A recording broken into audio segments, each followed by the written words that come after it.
Hola amigos, ¿cómo están? Espero que muy bien. En esta oportunidad he preparado un video para hablar de forma muy resumida cuál es el método constructivo para hacer un pavimento rígido en concreto hidráulico y también cuáles son los profesionales que intervienen dentro de la ejecución de un proyecto de este tipo.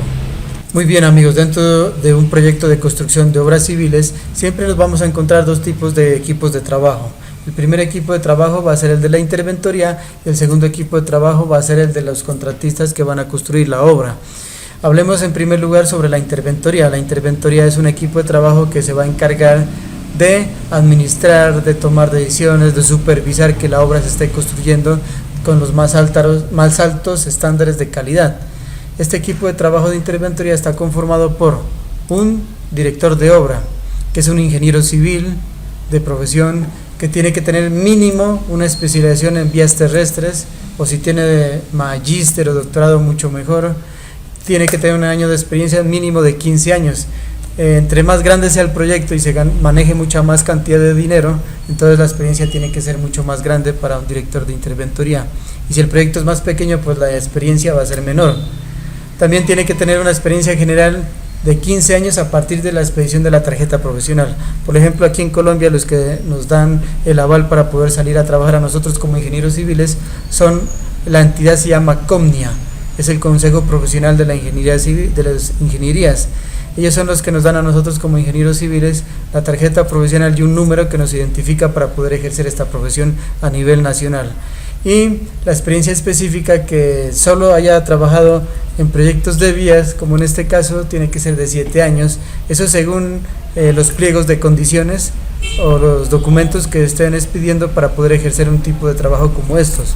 Y la dedicación de un ingeniero director de interventoría para un proyecto puede ser de 30, de 50 o de 70%. ¿Y por qué con un porcentaje menos?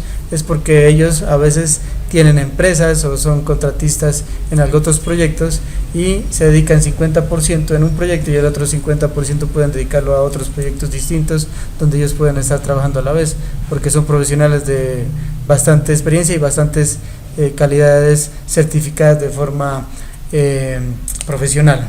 Ahora hablemos también del ingeniero residente de interventoría.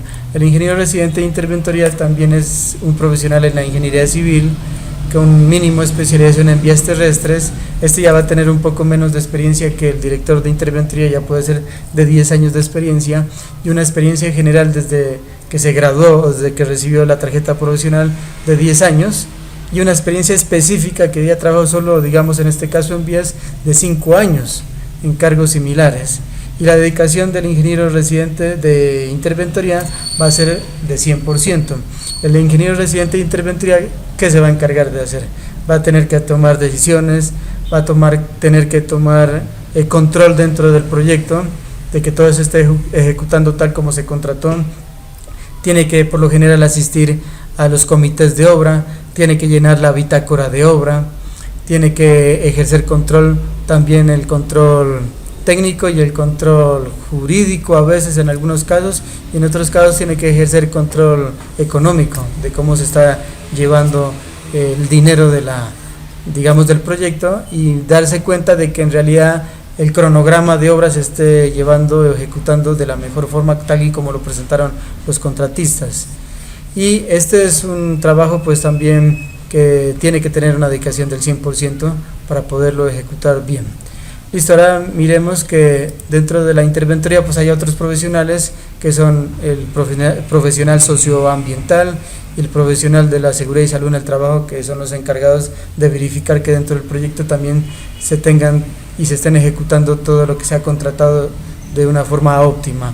Ahora hablemos de los contratistas de obra. Los contratistas de obra es un equipo de trabajo que también está integrado por varios profesionales que tienen que tener bastantes cualidades. Por ejemplo, hablemos del ingeniero director de obra. El ingeniero director de obra es un profesional que tiene que ser ingeniero civil, ¿sí?, que tenga especialización mínimo en vías terrestres, y si hay otros que tienen magíster y doctorado también. Los años de experiencia de un ingeniero director de obra puede ser de 10 años de experiencia, un profesional que ya haya trabajado bastante en construcción y por lo menos en este caso en proyectos de vías, y que la experiencia general sea de 10 años a partir de la expedición de su tarjeta profesional, y la experiencia específica que solamente haya trabajado en construcción de vías puede ser de 7 años. Eso también depende del proyecto. Entre más grande sea el proyecto, pues más experiencia van a pedir, y entre más pequeño sea el proyecto, la experiencia va a ser mucho menos o mucho más pequeña. Y la dedicación para un ingeniero director de obra es del 50%, casi parecida al ingeniero director de interventoría. ¿Por qué lo hacen así? Porque estas personas, pues como ya tienen bastante experiencia y bastante bagaje en la construcción, pueden trabajar en un proyecto y pueden trabajar al mismo tiempo en otro proyecto, digamos por la mañana en un proyecto y en la tarde pueden irse a trabajar a algo otra construcción, algo otro proyecto de construcción. Ellos tienen que tomar decisiones también y a veces asistir a los comités de obra, y cuando van a las obras pues firmar o llenar las bitácoras de obra que también se tienen. Ahora hablemos también del ingeniero residente de obra. El ingeniero residente de obra también es un ingeniero civil, tiene que tener como mínimo a veces especialización en vías terrestres o en carreteras. En otros proyectos a veces no piden que sea especialista, solamente que tenga experiencia en construcción, por ejemplo en este caso en vías. Si está trabajando en alcantarillado, pues digamos que sea solo que tenga experiencia en alcantarillados, nada más. Los años de experiencia ya son un poco menos de 5 años mínimo, y la experiencia general puede ser de 5 años a partir de la expedición de su tarjeta profesional, y la experiencia específica de 3 años en cargos similares a la construcción de vías como en este proyecto. Y la dedicación es del 100% ya en la obra, para que él esté pendiente a lo largo del proyecto de todo lo que está ejecutando, de que los materiales estén en óptimas condiciones, de controlar al personal, al maestro de obra, a los oficiales, a las máquinas, a los maquinistas, al topógrafo. Entonces él tiene que controlar toda la obra porque son los que están construyendo el proyecto. Es un cargo de bastante responsabilidad también y es bien pago aquí en Colombia, según la empresa donde esté trabajando, ¿no? Eso sí. Ahora miremos el otro cargo que también se puede presentar dentro de un contratista de obra. Está el profesional socioambiental. El profesional socioambiental es un profesional que puede tener un cargo como ingeniero ambiental o afín a la carrera, que tiene que tener una experiencia de 8 años a partir de la expedición de su tarjeta profesional, o también que tenga también en la parte social, que tenga que tener bastante bagaje y experiencia en la construcción de proyectos similares. El ingeniero ambiental tiene que tener una experiencia específica de 5 años en cargos similares a lo que está trabajando y una dedicación del 100%. ¿Qué pasa? ¿Por qué se llama socioambiental? Porque hay profesionales que ejercen los dos cargos, el social y el ambiental. Dentro de un proyecto de construcción siempre se van a encontrar 4 componentes, ¿no? El componente social, el componente ambiental, el componente de seguridad y salud en el trabajo, y por último se debe encontrarse el componente técnico, que es cuando ya se va a pasar revista al proyecto, a mirar a ver cómo está trabajando. Entonces el profesional social es el que se va a encargar de hablar con la comunidad, de verificar de que se tenga la obra aseada, de que esté ordenada, ¿sí? También de que no haya inconvenientes a la hora de que estén trabajando y se vaya a partir alguna pared o alguna andén. Todo eso tiene que llevarlo fotografiado para que cuando se entregue la obra, si hay algún daño, pues se vuelva a resanar o se vuelva a arreglar y entregar tal y como es. Y él tiene que encargarse de la parte de convivencia entre la comunidad y los trabajadores del proyecto. Y en la parte ambiental hace algo parecido. La parte ambiental tiene que darse cuenta de que el proyecto, digamos, tenga los senderos peatonales estén bien construidos, de que los senderos que a la hora de transitar toda la polisombra, la tela verde esté bien templada, de que no haya mugre, de que estén los letreros bien puestos, por ejemplo los letreros de señalización dentro de la obra, y otro poco de componentes que hay que tener en cuenta dentro de una obra y un proyecto grande. Ahora miremos qué hace el profesional en seguridad y salud en el trabajo. Este es un profesional que ocupa un cargo importante dentro del proyecto, porque es el profesional que se va a estar pendiente de que cuando haya excavaciones profundas, por ejemplo aquí en Colombia, que sea de profundidad de más de 2 metros, ya se empiece a colocar entibación. Entibación es lo que estamos mirando aquí, para de pronto los que no conozcan, colocar entibación en guadúa se coloca, o en palo rollizo con tablones, o si no con gatos hidráulicos. Esto con el fin de que los trabajadores que están aquí dentro, si digamos el talud o el material es muy flojo o de muy poca contextura, al momento no vaya a haber un derrumbe y vaya a tapar a las personas que están trabajando aquí dentro, de que utilicen el arnés de la mejor manera, de que tengan el tapabocas, los guantes, las gafas, el casco bien puesto, de que el uniforme esté bien colocado, todos los profesionales, y de que de pronto si hay algún accidente, él se encarga de, digamos, de coger y llamar a la empresa que de los obreros estén vinculados, para que no vayan a tener riesgos de trabajos dentro del proyecto, o si toca que llevarlos al hospital o algo por algún accidente, se haga algún reporte.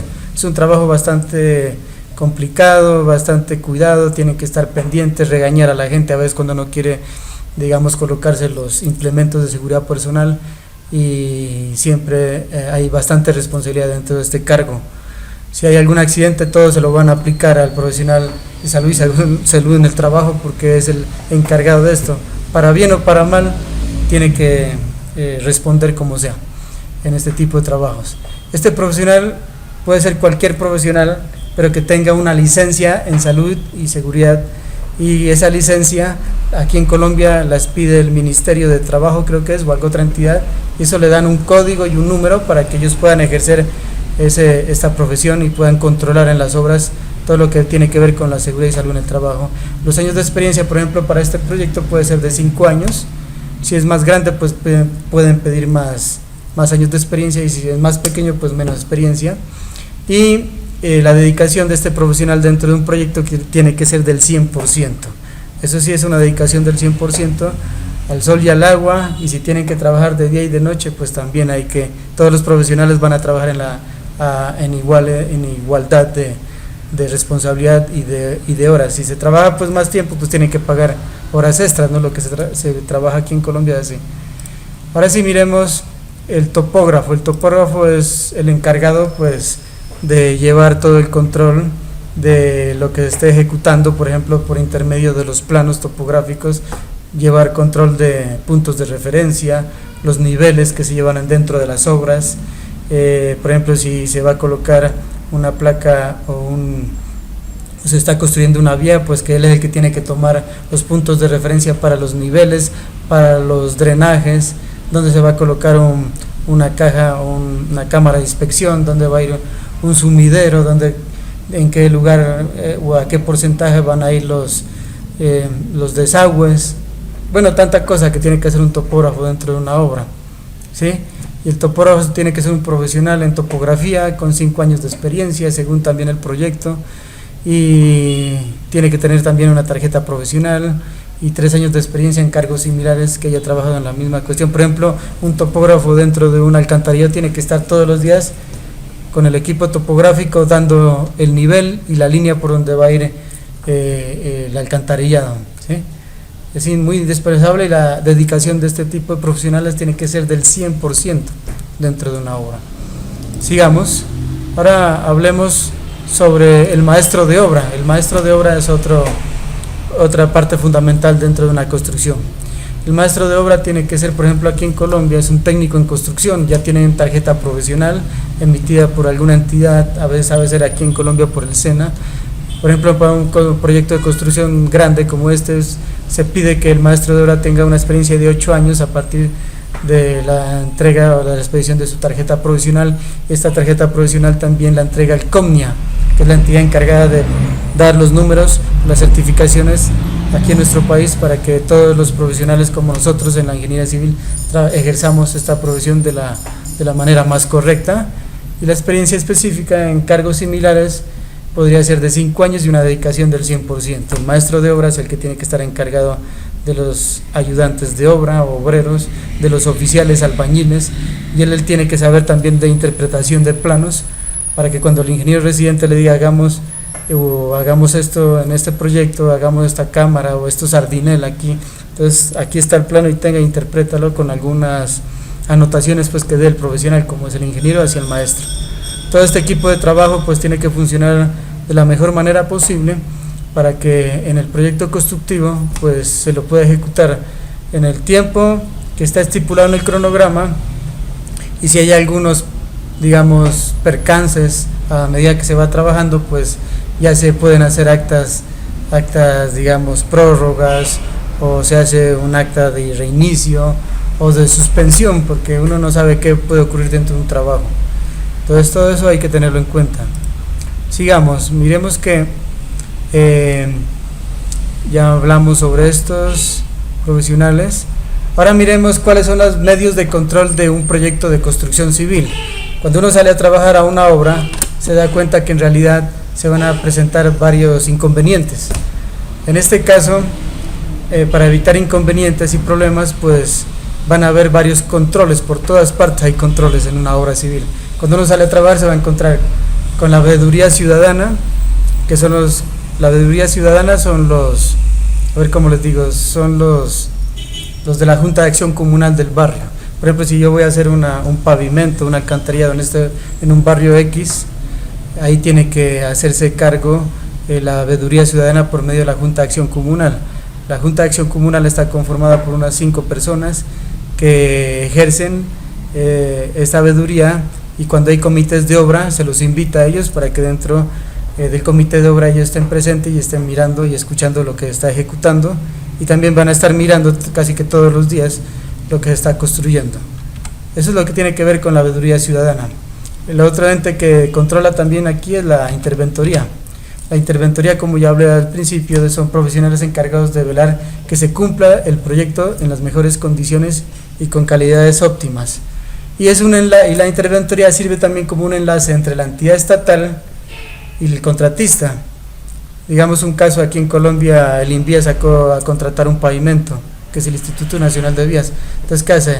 Contrata la interventoría para que ejerza el control de la obra, y cuando el contratista que está ejecutando la obra tiene algún problema, entonces le informa al interventor, y el interventor a veces pueda que no pueda, digamos, arreglar el problema o el inconveniente porque es muy grande o se le sale de las manos, tiene que informarle directamente a la entidad estatal que los ha contratado para poder, digamos, mirar que se pueda resolver el inconveniente o el problema que se haya presentado.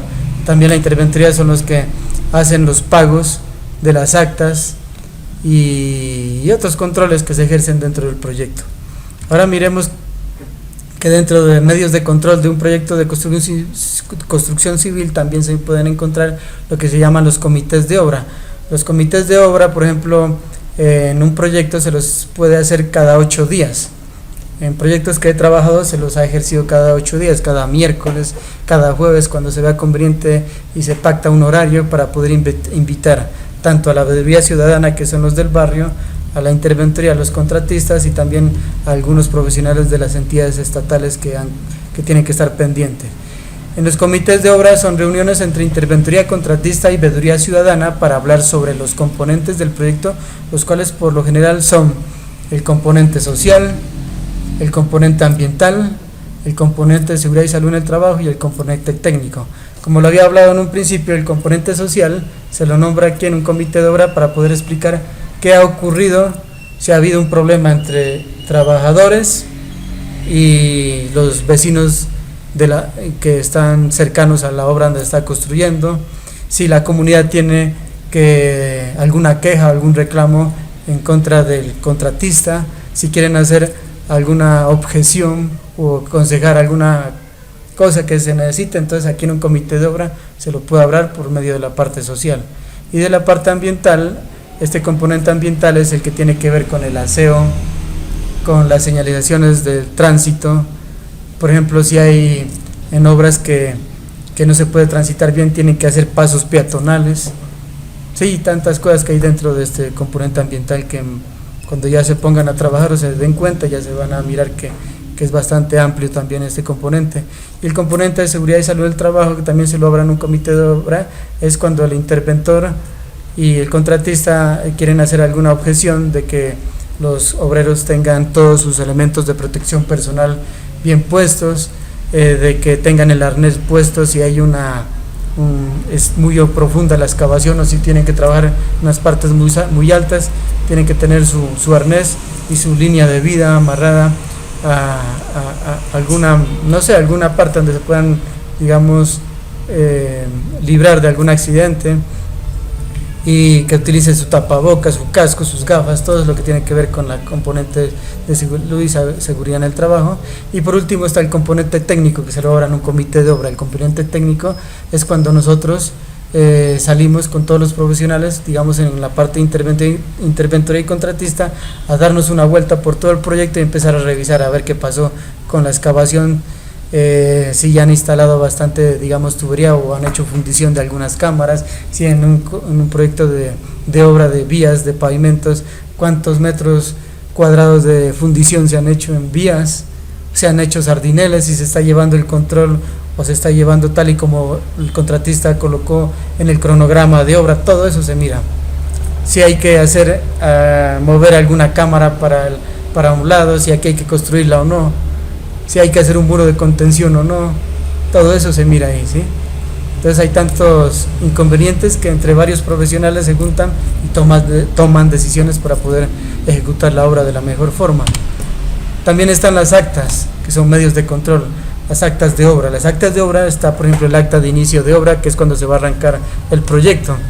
En el acta de inicio de obra se dice, pues, se hace es como especie de un contrato, digamos, pero entre la entidad estatal y el contratista, o entre la entidad estatal y el interventor.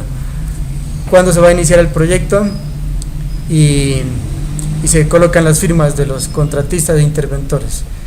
¿Listo? El acta de inicio de obra, está el acta de suspensión de obra. ¿Cuándo se hace un acta de suspensión? El acta de suspensión se la hace cuando se presenta algún inconveniente bien grave dentro del proyecto.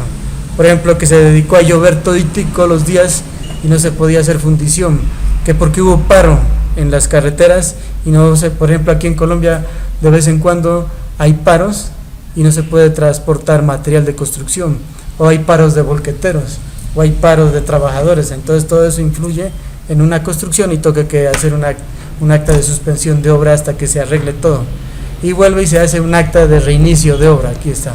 Entonces el acta de reinicio de obra es un acta donde se va a implantar en esa acta el día que se va a reiniciar la obra, o cuando ya se puede arrancar la obra después de que se haya solucionado el problema, porque se suspendió. Y hay actas de cobros parciales también. Por ejemplo, si la obra dura 8 meses y a los 5 meses se ha ejecutado, digamos, el 50% de obra, entonces se puede hacer una acta de cobro parcial del 50% de lo que se ha ejecutado.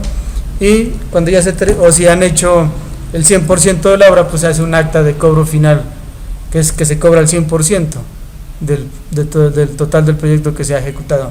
Entonces esas son las actas de obra que se pueden llevar para poder tener un medio de control de un proyecto. Y también el control de calidad de materiales de construcción ejercidos por la interventoría.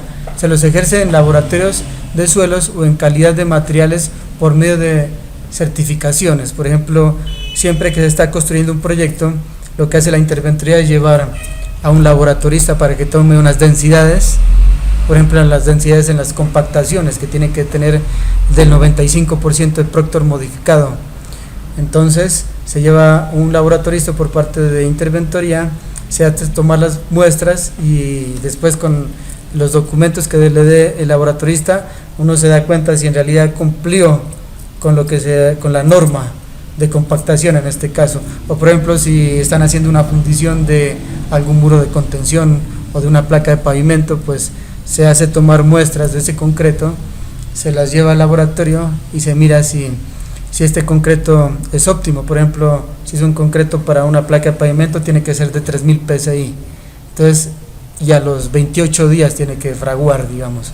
Entonces todas esas certificaciones las tiene que dar un profesional que se dedique a la toma de estos controles en un laboratorio certificado. Y el contratista pues también tiene que tener su laboratorista para que le tome densidades o control de concreto, lo que ellos vean conveniente. Ahora sí miremos lo que son los otros medios de control dentro de un proyecto. Es el cronograma de obra, que tiene que estar ajustado a los tiempos de ejecución. Estos cronogramas de obra son muy importantes porque en el cronograma de obra uno se da cuenta si en realidad se está ejecutando la obra bien, si están adelantados o atrasados. Si están atrasados, entonces el interventor tiene que llegar a presionar al contratista de obra, y si están adelantados, pues tengo que ir a mirar por qué están adelantados y si están ejecutándose las labores de la mejor forma, ¿sí? Todo este control toca que ejercerlo por medio de la interventoría. Con el cronograma de obra, el cronograma de obra se lo puede realizar en Project o en Excel, como les parezca más fácil al contratista, y el contratista le pasa el cronograma de obra al interventor, y el interventor se lo pasa el cronograma de obra a la entidad estatal que están los supervisores. Listo. Ahora miremos otro medio de control de un proyecto, es la bitácora de obra. En la bitácora de obra se hacen anotaciones importantes de forma diaria. Por ejemplo, cuando uno está en un proyecto y miran en este proyecto, por ejemplo, en la bitácora de obra se coloca la fecha, después de la fecha se coloca los profesionales, no se coloca el tiempo, si el tiempo está lluvioso, el tiempo seco, semilluvioso, etcétera. También se coloca la cantidad del personal que está trabajando. Por ejemplo, se está trabajando un ingeniero residente de interventoría, un ingeniero residente de obra, un profesional socioambiental, un profesional de seguridad y salud en el trabajo. Todo eso se va escribiendo, cuántos trabajadores hay, qué es lo que se está ejecutando, si hay alguna anotación o algún cambio importante, hasta se hace dibujos ahí, de qué altura tiene que tener el muro de contención, digamos, qué espesor tiene que tener la placa de pavimento, que en tal parte no se pudo hacer un sardinel porque tocaba que hacer una entrada para una casa, y son cuestiones que toca que definirlas en obra y dejarlas anotadas para que no haya inconveniente, y la firma el residente de interventoría, el residente de obra y otros profesionales que estén pendientes ahí al momento de ejecutarse el proyecto. Esto es importante, la bitácora de obra, porque todos los días, sean los profesionales que vayan, van a empezar a rectificar este libro de obras, que es el que lleva las anotaciones diarias de control del proyecto. Ahora miremos los medios de control. También están las actas de vecindad. Las actas de vecindad se las debe hacer al principio o antes de ejecutarse la obra, para tomar unas fotografías de cómo están las viviendas antes de que arranque el proyecto. Y las actas de vecindad de inicio son esas. Por ejemplo, ahí está en la fotografía una foto de la casa como estaba antes de arrancar el proyecto, y digamos qué características tiene la casa, si por dentro tiene averías o no. Y el acta de vecindad final es cuando se acaba el proyecto, entonces vuelven y rectifican en cada casa a ver si hay alguna anomalía, o si de pronto algún propietario o algún vecino a la obra miró que se le fracturó la pared o se le dañó el andén. Entonces, si va a hacer algún reclamo, entonces por medio de las actas de vecindad de inicio uno se va a hacer la comparación, a ver si en realidad lo que está reclamando esta persona estaba desde el principio o fue que ocurrió a medida que estaba haciéndose el proyecto y se dañó. Si hay algún daño, pues el contratista de obra tiene que repararlo y entregar tal y como lo tenía el propietario desde un principio. ¿Y qué pasa? Antes de iniciar un proyecto, tengo que tener en cuenta los siguientes componentes. Antes de iniciar el proceso constructivo de un pavimento, en este caso que estoy explicando, de concreto hidráulico, se debe estudiar y verificar los estudios previos que realizan los entes encargados, los ingenieros, los topógrafos, etcétera, porque es de gran importancia aprobarlos para la correcta ejecución de la vía. A continuación se relacionan los estudios. Por ejemplo, tiene que haber un estudio topográfico de la vía a intervenir. En este estudio topográfico toca que mirar, por ejemplo, si es una vía de primer orden, que tiene que tener, digamos, un porcentaje del 2 o 3%, ¿sí? Donde se van a colocar los sardineles, el bombeo, cómo vamos a trabajarlo. Ellos hacen los planos, todo eso se hace con un estudio topográfico, donde van a hacerse cunetas, donde van a hacer las alcantarillas, todas esas cuestiones.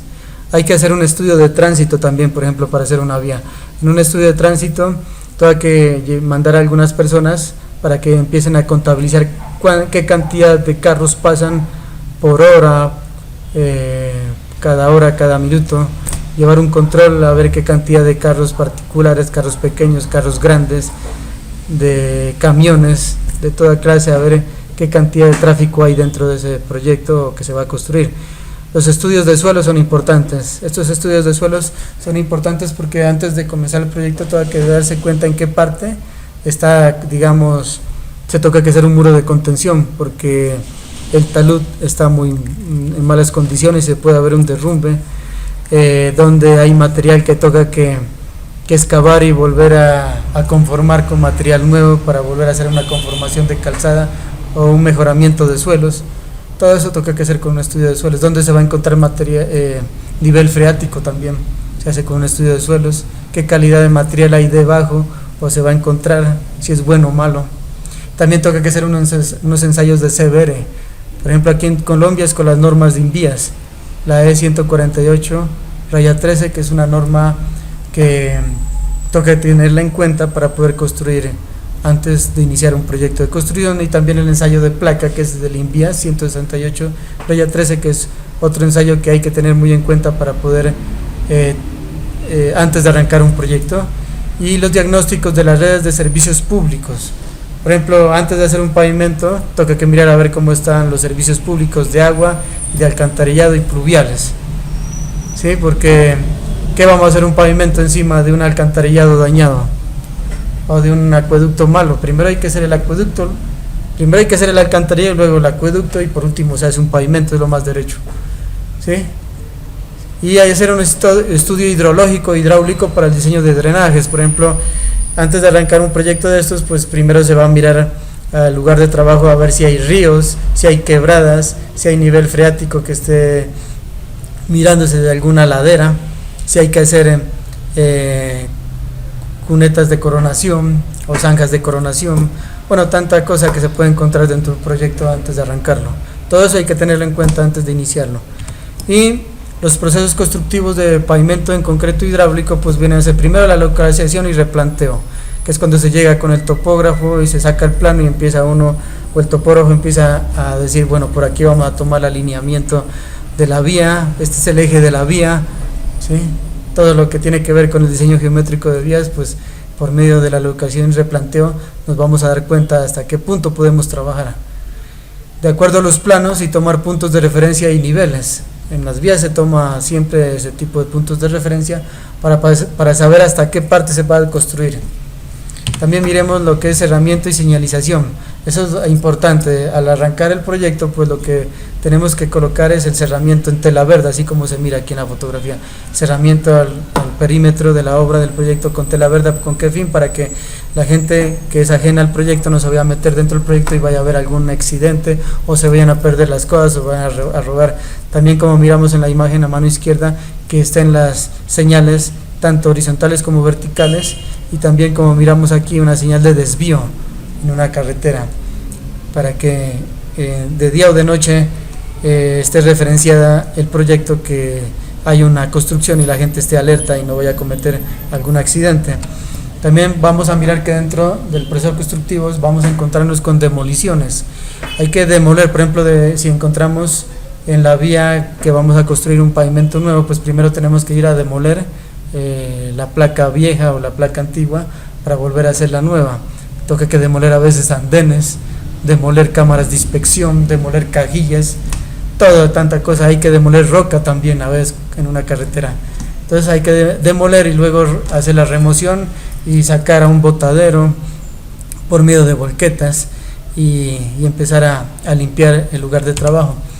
También encontramos las excavaciones y retiros. Por ejemplo, podemos encontrar que en estos proyectos encontramos por lo general un poco de material que no es de buena calidad, y cuando el material no es de buena calidad, lo que toca que hacer es llegar con la retroexcavadora, levantar todo el material de mala calidad, sacarlo en volquetas y traer material como digamos recebo.